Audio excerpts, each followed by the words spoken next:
अब देखो अपन ने ये टॉपिक यहाँ तक कर लिया है कि जो सोल्यूट पार्टिकल हैं वो सरफेस के ऊपर प्रेजेंट होंगे। हमने जो सोल्यूट है वो नॉन वोलेटाइल लिया है, इसके वेपर नहीं बनेंगे, ठीक है। इसके बाद अपन ने ये पॉइंट पढ़ा था कि जो वेपर हैं वो सिर्फ किसके हैं, सोल्वेंट की वजह से। दूसरा पॉइंट मैंने आपको ये बता दिया था कि जो वेपर प्रेशर ऑफ लिक्विड है वो वेपर्स कहाँ से बनते हैं, सिर्फ सरफेस पे से। अब देखो पॉइंट ये है कि भाई वेपर जो हैं, वेपर की फॉर्मेशन कहाँ से हो रही है, from the surface only. Vapour जो है वो सिर्फ सरफेस से बन रहे हैं। अब प्योर सॉल्वेंट के केस में तो सरफेस खाली है तो वेपर इजीली बन सकते हैं, लेकिन इस केस के अंदर सरफेस खाली नहीं है, क्या प्रेजेंट है, solute particle.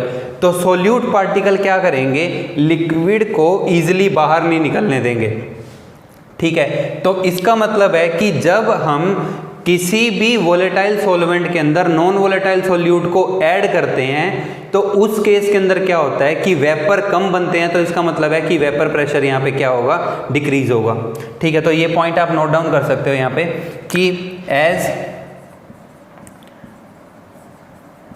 Surface of liquid is covered by solid, जो सरफेस है लिक्विड की वो कवर कर रहा है सॉलिड, एंड हेंस, और इसकी वजह से क्या होगा, less vapours will be formed of solvent in solution. तो सॉल्यूशन के अंदर जो वेपर बनेंगे वो क्या होंगे, कम होंगे। तो इसका मतलब क्या है कि वेपर प्रेशर क्या होगा, डिक्रीज। तो हम ये कह सकते हैं कि इस केस के अंदर, अब देखो इसका मतलब ये है कि जो वेपर प्रेशर है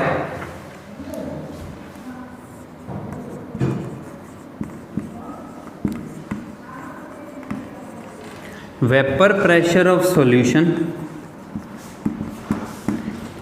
is less as compare to pure solvent. तो भाई यहाँ से हमें ये बात समझ में आ गई कि वेपर प्रेशर जो है वो सॉल्यूशन का कम होगा as compare to pure solvent. दूसरा, अब यहाँ पे वेपर बन किसके रहे हैं, सिर्फ और सिर्फ सॉल्वेंट के।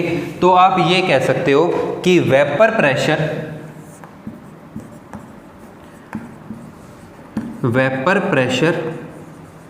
ऑफ दिस सॉल्यूशन में क्या है, non volatile solute. Vapor pressure of this solution containing non-volatile solute is due to solvent only। और जो वेपर प्रेशर है इस सॉल्यूशन का वो किसकी वजह से होगा, सिर्फ सॉल्वेंट की वजह से। तो अब अगर हम इसको एक्सप्लेन करें, अब इसका हम डेरिवेशन करते हैं, तो देखो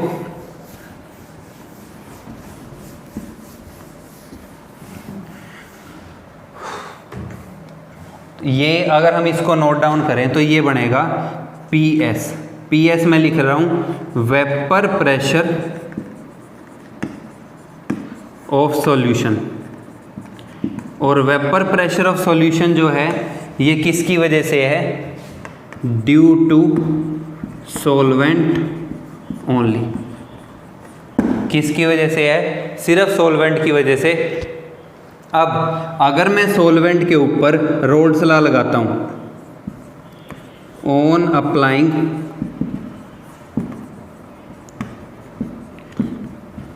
रोल्स लॉ ऑन सॉल्वेंट, ये लिक्विड इन लिक्विड को ही आगे एक्सप्लेन कर रहे हैं तो उसका ही आगे डेरिवेटिव बनाया हुआ है। तो सिर्फ लिक्विड के ऊपर आप रोल्स लॉ लगा रहे हैं, तो सॉल्वेंट की वजह से जो प्रेशर है वो किसके इक्वल आएगा, mole fraction of solvent into में P नोट। वेपर प्रेशर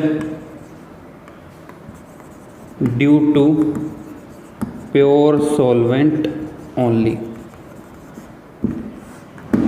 जो सिर्फ प्योर सॉल्वेंट की वजह से होगा। तो ये हमारे पास फॉर्मूला बन जाएगा PS is equal to XA into में P नोट। अब अगर हम इसको आगे सोल्व करें तो देखो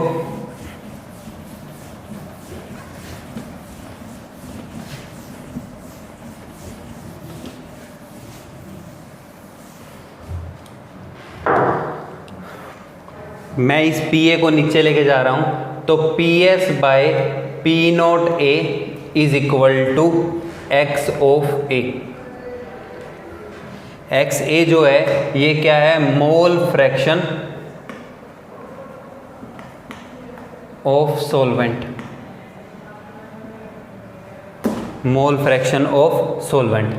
अब मैं दोनों साइड पे 1 से माइनस कर रहा हूं, तो 1 minus PS by P naught A is equal to 1 minus XA। अब देखो आपने क्या किया हुआ है, एक तो लिया हुआ है सोल्यूट, सोल्यूट को मैंने मान लिया कि ये B है, सॉल्वेंट मान लिया कि मैंने ये A है। तो अब XB जो है ये आ जाएगा मोल फ्रैक्शन ऑफ सोल्यूट, और XA जो है ये आ जाएगा मोल फ्रैक्शन ऑफ सॉल्वेंट। अब फिर हमने ये पढ़ा हुआ है कि जो टोटल मोल फ्रैक्शन है वो किसके इक्वल आता है, 1 के। तो अब अगर मैं XA को इधर ले जाके माइनस कर दूं तो XB किसके इक्वल आ रहा होगा, 1 माइनस XA के। अब वो वैल्यू यहाँ पे रख सकते हो तो क्या आ जाएगा, P naught A minus PS upon P naught A is equal to XB। तो ये हमारे पास एक फॉर्मूला आ जाएगा किसका, relative lowering of vapour pressure का। अब देखो इसके बाद नेक्स्ट पॉइंट हमारे पास ये आता है कि इसको हमने प्रूव करना है कि भाई ये कोलिगेटिव प्रॉपर्टी है। देखो पहले तो आपने ध्यान रखना है टर्म्स क्या हैं। जो ये P नोट A है ये vapour pressure of pure liquid A है, जो प्योर लिक्विड A का वेपर प्रेशर होगा। PS जो है ये वेपर प्रेशर ऑफ सॉल्यूशन है। XB जो है ये मोल फ्रैक्शन ऑफ सोल्यूट है। अब इसके बाद जो ये टर्म आ रही है P naught A minus PS, इसको आप कहते हैं लोअरिंग इन वेपर प्रेशर।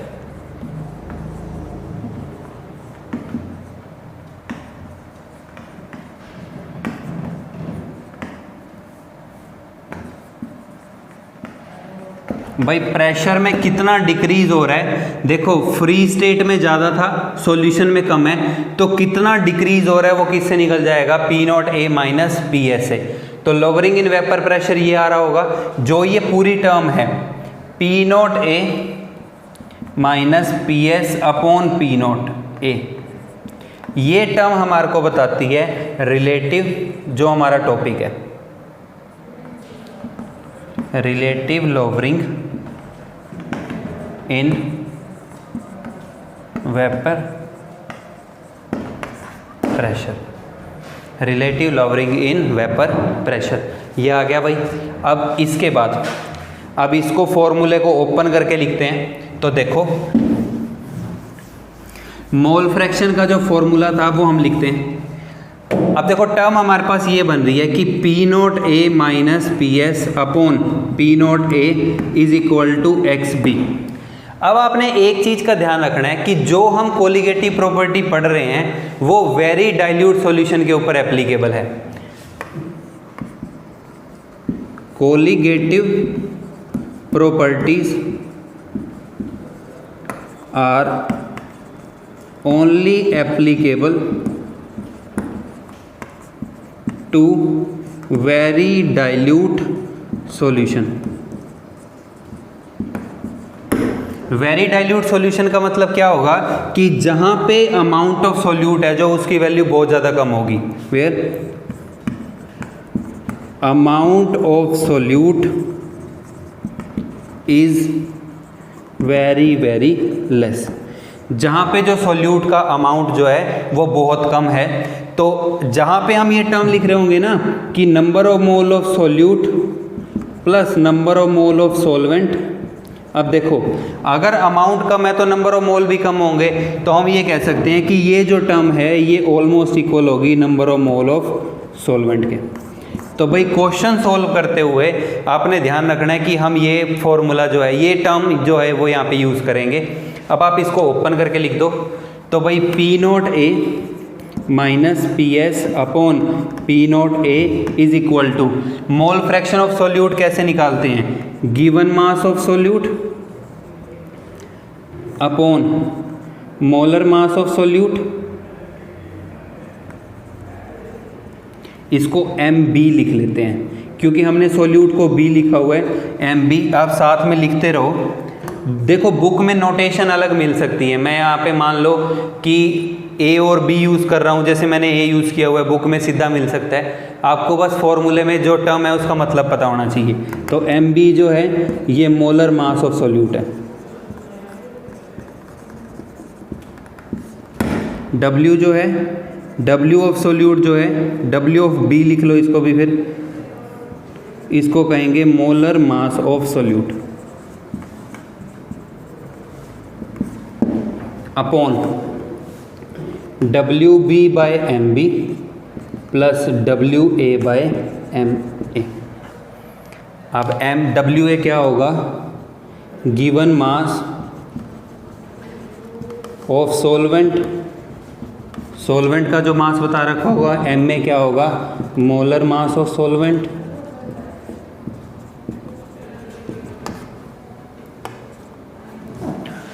तो अब यहाँ से डाइल्यूशन वाला कंसेप्ट इस पे लगा दो, तो भाई ये टर्म जो है ये ऑलमोस्ट किसके बराबर होगा, W A by M A के, क्योंकि मैंने आपको बताया कि number of mole of solute plus number of mole of solvent almost equal होंगे किसके, number of mole of solvent के, क्योंकि कोलिगेटिव प्रॉपर्टी डाइल्यूट पे एप्लीकेबल है। तो अब आगे देखो इसमें, तो हमारे पास जो नेट फॉर्मूला बन रहा है वो ये आएगा, P naught A minus P S upon P naught A is equal to W B by M B into W A into M A. ठीक है, अब देखो ये टर्म जो है मैंने इसको कहा कि relative lowering in vapour pressure, lowering in vapour pressure है, और ये किसके डायरेक्टली प्रोपोर्शनल है, अमाउंट ऑफ सॉल्यूट के। ठीक है, P not minus A minus P S upon P naught ए, ये पूरी टर्म क्या है, कोलिगेटिव प्रॉपर्टी।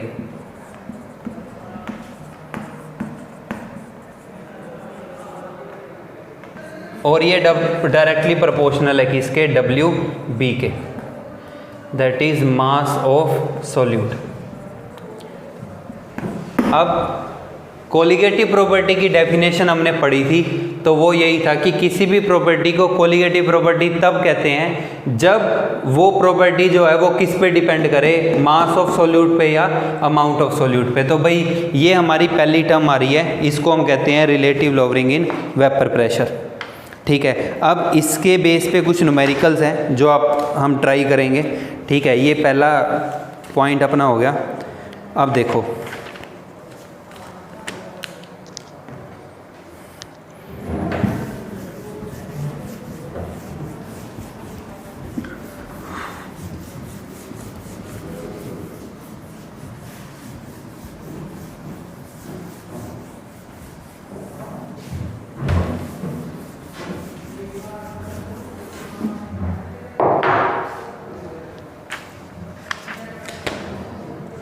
मान लो कि स्टेटमेंट में वो हमारे को ये कह रहा है, वेपर प्रेशर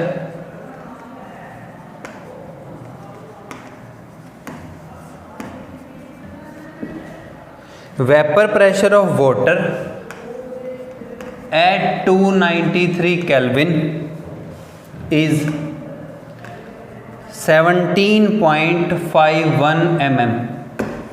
वो कह रहा है कि जो वेपर प्रेशर वाटर का है वो कितना है, 17.51 mm है। इसके बाद वो हमारे को ये कह रहा है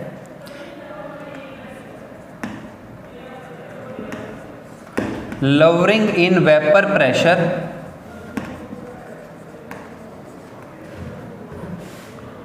of sugar solution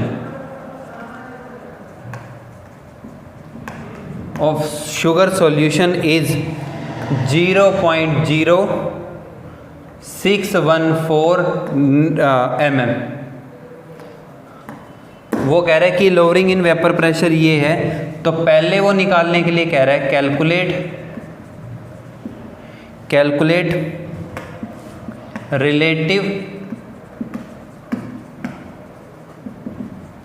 relative lowering in vapour pressure. दूसरा वो हमारे को सोल्व करने के लिए कह रहा है मोल फ्रैक्शन ऑफ वाटर।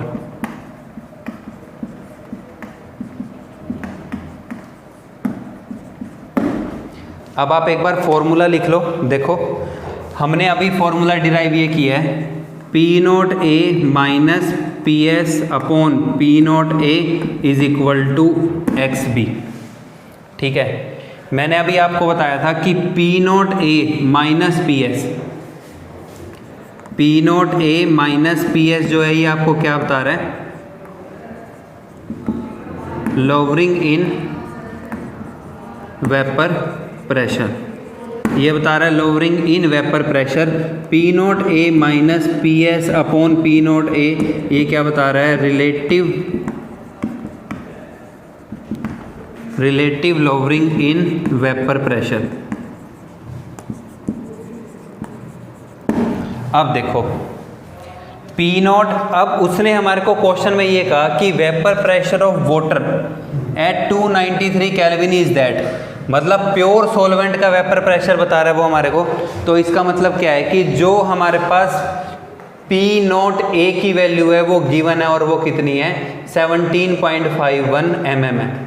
बस आपको टर्म्स पता होनी चाहिए। लोअरिंग इन वेपर प्रेशर ये, और ये वैल्यू उसने हमारे को बता रखी है कितनी, 0.0614 mm बता रखी है। आपने ये पहला पॉइंट ये निकालना है, तो वैल्यू रख दो 0.0614 डिवाइडेड बाय 17.51 mm, यूनिट साथ रखनी है, ये कैंसिल हो जाएगी। तो ये सोल्व कर लो आप, और सोल्व करके ये 0.00351 आ रहा है। ठीक है, अब देखो ये टर्म जो है, ये टर्म किसके बराबर आती है, XB। तो ये क्या आ रहा होगा अपने पास, mole fraction of solute, mole fraction of solute. अब क्वेश्चन में उसने हमारे को ये कहा है कि पहला पोर्शन तो सॉल्व हो गया, पहले पोर्शन का आंसर ये आ रहा है। अब वो कह रहा है कि मोल फ्रैक्शन ऑफ वाटर निकालो, मतलब आपको क्या निकालना है, x ऑफ A निकालना है। ठीक है, तो XA प्लस XB किसके इक्वल है, 1 के, ये जाके माइनस हो जाएगा, तो XA कितना आएगा, 1 माइनस 0.00351। तो यहाँ से आपके पास क्या आ जाएगा, मोल fraction of solvent which is 0.99649। ठीक है भाई। अब देखो इसके बाद मान लो हमारे पास दूसरा क्वेश्चन है।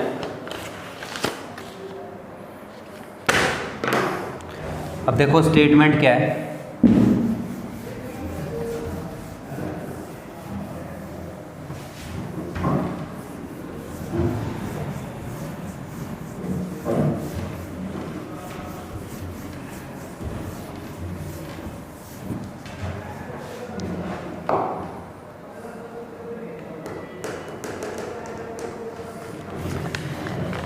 क्वेश्चन है भाई, वो ये कह रहा है एट 298 केल्विन, 298 केल्विन पे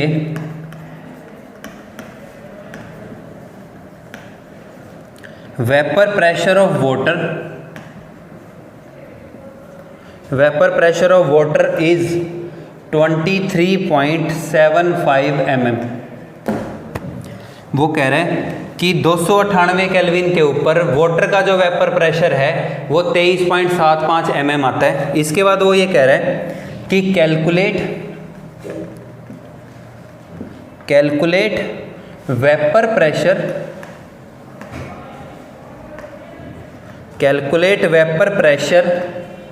एट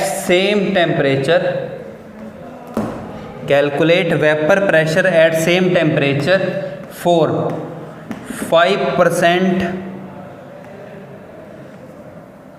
यूरिया सॉल्यूशन।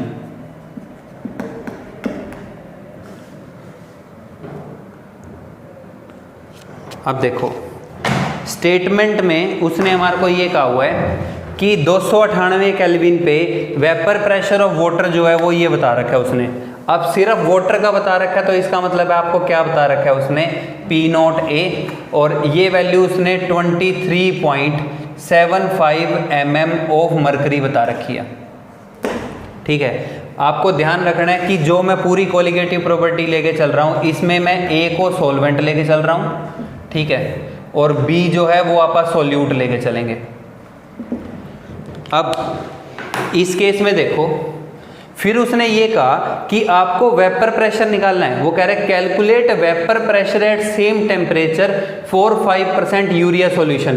तो मतलब आपको क्या फाइंड करना है, PS। Vapour pressure of solution निकालना है तो PS क्या था, वेपर प्रेशर ऑफ सॉल्यूशन। आप पहले इस टर्म को सोल्व करो कि टर्म बनती क्या है। देखो टर्म ये है, वो हमारे को कह रहा है कि भाई 5% यूरिया है। अब W/W, तो ये आप पहले पढ़ चुके हैं कि पहला W किसके लिए होता है, सोल्यूट के लिए, दूसरा W किसके लिए होता है, सॉल्यूशन के लिए। तो अब टोटल जो परसेंटेज है वो कितने से फाइंड करते हैं, 100 से। तो इसका मतलब है, देखो W का मतलब क्या होता है, ग्राम। तो अब सॉल्यूशन कितना है, 100 ग्राम है भाई, 100 ग्राम सॉल्यूशन है। अब 100 ग्राम सॉल्यूशन का 5% क्या है, यूरिया। तो 5 ग्राम तो क्या हो जाएगा, यूरिया। बाकी कितना बच गया, दोनों यूनिट सेम है, तो 95 ग्राम क्या बच रहा है, वाटर आपके पास। ठीक है, अब यूरिया का जो फॉर्मूला है वो ये बनता है NH2 C+O NH2। आप सोल्यूट है तो इसको B मान रहे हो, सोलवेंट को A मान रहे हो। आपने अभी फॉर्मूला डिराइव करके लिखा था कि भाई P0A minus PS divided by P0A is equal to WB/MB into WA into में MA। ये अभी आपने फॉर्मूला डिराइव किया था। देखो MB क्या है, मोलर मास ऑफ सोल्यूट, ठीक है। MA क्या है, मोलर मास ऑफ सॉल्वेंट, ठीक है। W क्या है, गिवन अमाउंट।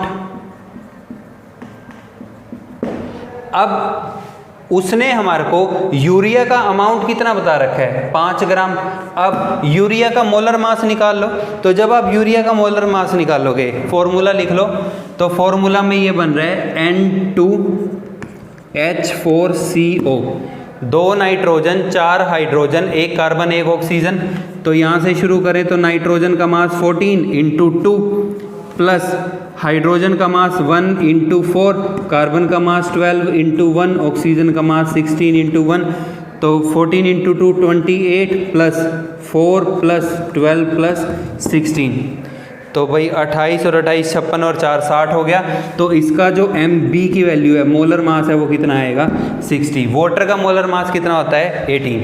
तो वैल्यूज आपको पता लगी, 5 ग्राम अपॉन 60 इंटू WA क्या है, given mass of solvent. Given mass of solvent कितना आ रहा है, 95 ग्राम, और इनटू में यहाँ पे क्या आ रहा है, वाटर का मास विच इज 80। अब अगर आप इसको सोल्व करें तो इसको ऐसे लिख सकते हैं 1 माइनस PS अपॉन P0A। ठीक है। तो भाई आप कैलकुलेशंस करके सोल्व कर सकते हो। तो ये सोल्व करोगे तो ये 19 पे कट होगा, तो ये 9 आ रहा है, ये 30, तो 9/13 इंटू 19 आपके पास ये कैलकुलेशंस करके आ रहा होगा। ठीक है, अब आप इसको सोल्व कर सकते हो। ठीक है, या आप सीधा ऐसे ही सोल्व कर लेते हैं इसको कि भाई P0A minus PS upon P0A। P0A की वैल्यू कितनी बता रखी है उसने, 23.75 mm, ये भी पता है आपको। ठीक है, तो ये क्रॉस वहाँ जाके मल्टीप्लाई हो जाएगा। आप मल्टीप्लाई करने के बाद यहाँ से क्या फाइंड कर सकते हो, वैल्यू ऑफ PS। ठीक है, आप सोल्व करके देख लेना, जो PS की वैल्यू है वो 23.37 आएगी।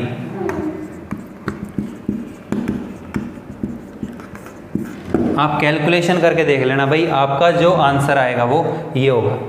ठीक है, आप इससे रिलेटेड और क्वेश्चन जो हैं वो ऐसे ही ट्राई कर सकते हो। ठीक है, अब नेक्स्ट टाइम हम अपना नेक्स्ट टॉपिक स्टार्ट करेंगे, मतलब सेकंड कोलिगेटिव प्रॉपर्टी पढ़ेंगे। तब तक आप इसको पढ़ के रिवाइज करो। Thank you.